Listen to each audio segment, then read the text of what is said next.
Donc, petite révision avant l'évaluation en mathématiques. Donc, je vais te demander de m'écrire sur une feuille de brouillon ou une ardoise des nombres. Donc, est-ce que tu es prêt? Sinon, tu fais pause. Ensuite, j'écris le résultat. Tu vérifies que tu ne t'es pas trompé. Si tu t'es trompé, ben, il faudra que tu revoies ce nombre que tu ne connaîtras pas. Après, je pense que ça ne va pas te poser trop de problèmes. Donc, tu m'écris d'abord le nombre 17. 17. Attention, je mets la réponse. 17. Ensuite, tu vas écrire le nombre 24. 24. Attention, je mets la réponse. Ensuite, 12. C'est un nombre caché, 12. Je mets la réponse. Ensuite, tu vas me mettre 13. 13, c'est encore un nombre caché. Je mets la réponse. Tu vas mettre 23. 23. J'écris la réponse. Tu vas mettre 20. 20. Attention, j'écris la réponse. Tu vas me faire 10. 10. Attention, la réponse. Maintenant, 15. 15. J'écris la réponse. Allez, puis un petit dernier. 11. 11, encore un nombre caché. J'écris la réponse. Ok, bon. Revérifie tous les nombres jusqu'à 30 pour savoir les écrire correctement. Et voilà, le premier exercice, ça sera une dictée de nombres. Ensuite, voici des constellations de doigts. Donc, par exemple, ici, j'ai mis une main de 5 et encore une main de 5. Je les ai mises aussi ici, une main de 5 et une main de 5. Donc, ça fait une dizaine. Il y a 10. Et puis, en plus, il y en a combien? Il y en a 3. Donc, si je dois écrire ce nombre, ben, je peux dire que c'est une dizaine et 3 unités. D'accord? Alors, on va en faire un autre. Toi, tu vas écrire aussi sur ta feuille ou sur ton ardoise le nombre de doigts qu'il y a au total. J'aimerais que tu ne comptes pas 1, 2, 3, 4, 5. Non, il faut que tu réfléchisses. Là, c'est 5 et 5, ça fait 10. Donc, on va mettre une dizaine. Et puis après, à côté, on regarde combien il y en a. Par exemple, ici, 5 et 5, ça fait 10. Pas besoin de les compter. On voit que ça fait 5 et 5, 10. Donc, je vais mettre une dizaine. Et puis ici, je vois que c'est 5 plus 1. Combien ça fait 5 plus 1? Ça fait 6. Donc, il y a 16 doigts. D'accord? Allez, c'est parti. Tu continues tout seul. Attention, je mets la réponse. Il fallait écrire une dizaine et 5 doigts. Ça fait 15. Suivant. Une dizaine et... Attention, j'écris la réponse. Une dizaine et 9. Je continue. Attention, j'écris la réponse. Je continue.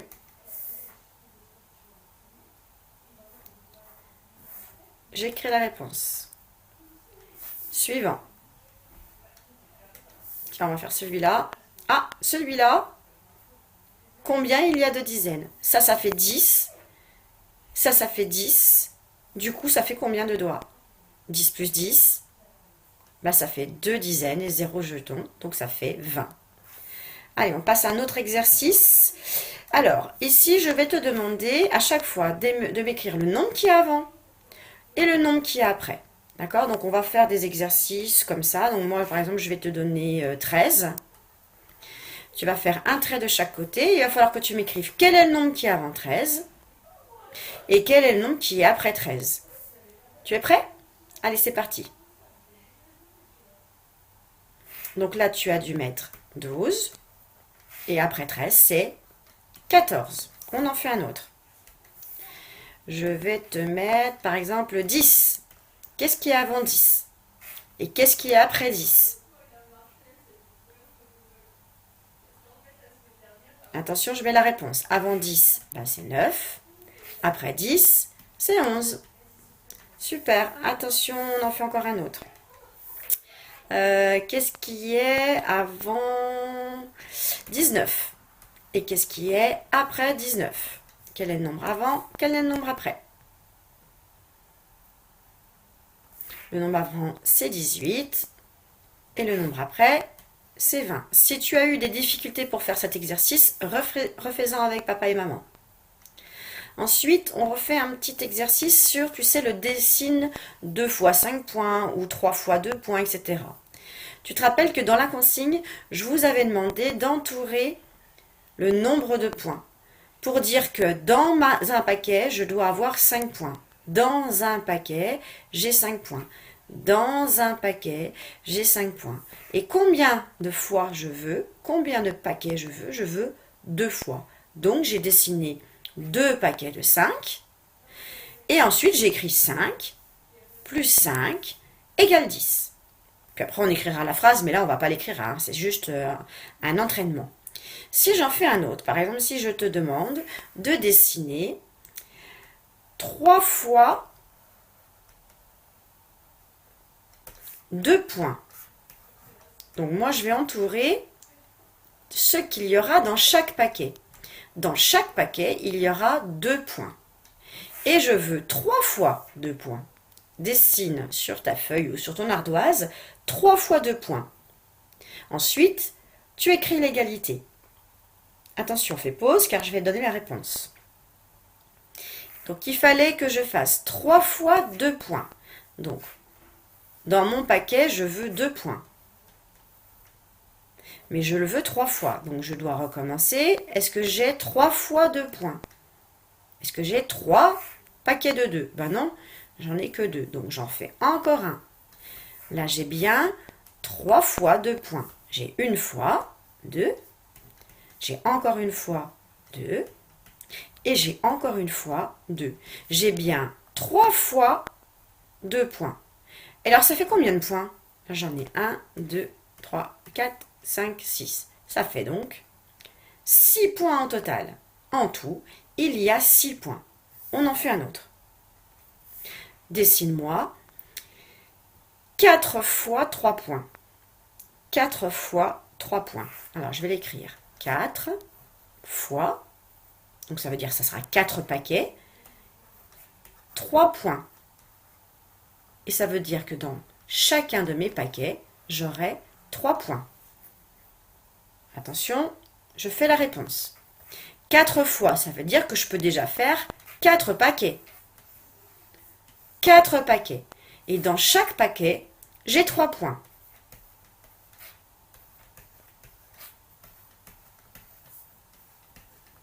Donc, si je fais une égalité, je vais écrire 3 plus 3 plus 3 plus 3. J'ai bien 4 fois le 3. Une fois, 2 fois, 3 fois, 4 fois. Oui, je l'ai bien 4 fois. Alors, ça fait combien tout ça? Soit on compte les points, soit on fait avec les doigts. 3 plus 3, ça fait 6. Je rajoute 3, ça fait 9. Puis après, je rajoute 3. Alors, j'en prends déjà un, ça fait 10. Il m'en reste 2. Donc, 10 plus 2, ça fait 12. Alors, si tu as eu des difficultés, pareil, tu essaies de refaire avec papa et maman. Hein? Alors, ensuite, on va faire de la monnaie. Alors, la monnaie. On a vu l'autre jour la monnaie. On a vu qu'on pouvait utiliser, par exemple, un billet de 5 euros, qui fait donc 5 jetons, hein, c'est 1 plus 1 plus 1 plus 1 plus 1. On peut utiliser aussi des pièces de 2, donc ça c'est 1 plus 1, c'est 2 euros.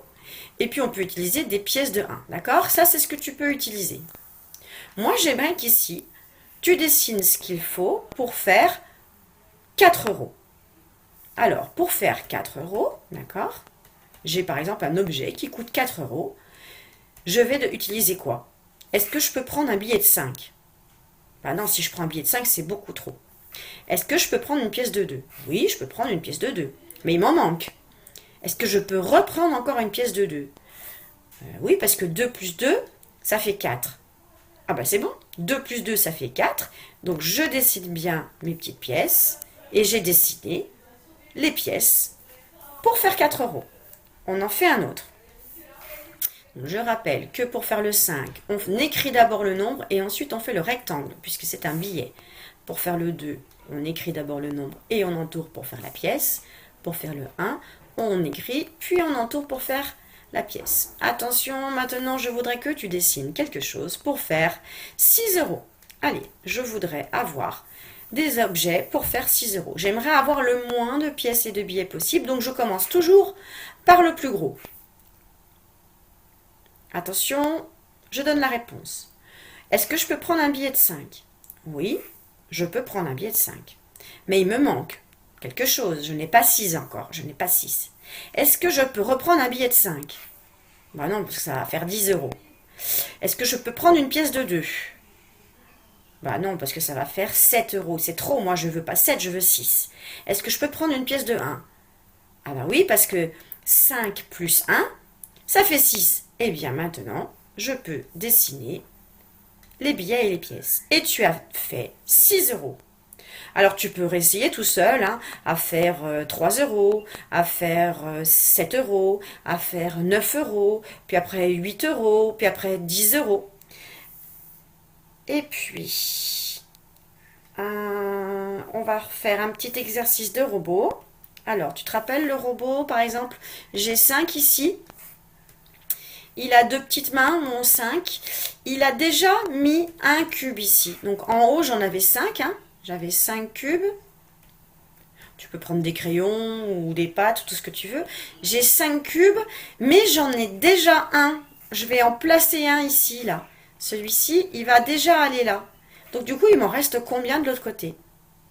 Ben, il m'en reste 4. Alors, je vérifie. 1 plus 4. Ah bah oui, 1 plus 4, ça fait 5.